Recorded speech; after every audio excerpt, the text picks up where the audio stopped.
بسم الله الرحمن الرحيم ومكر الله والله خير الماكرين إذ قال الله يا عيسى إني متوفيك ورافعك إلي ومطهرك من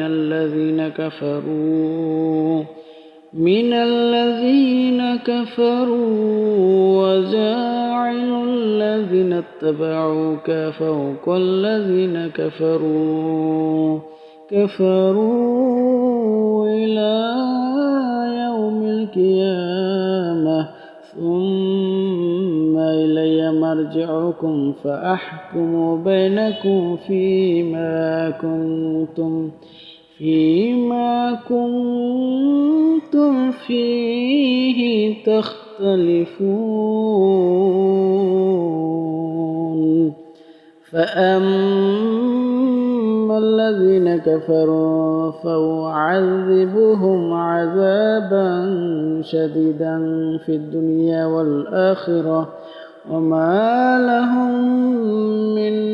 ناصرين وأما الذين آمنوا وعملوا الصالحات فيوفيهم أجورهم والله لا يحب الظالمين ذلك نتلوه عليك من الآيات والذكر الحكيم إن مثل عيسى عند الله كمثل آدم خلقه من تراب ثم قال له كن فيكون الحق من ربك فلا تكن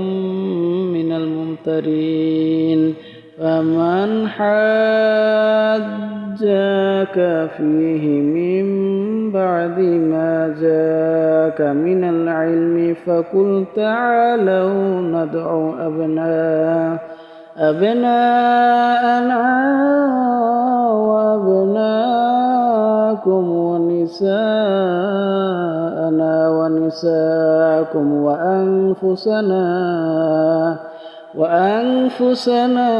وأنفسكم ثم نبتهل فنجعل لعنة الله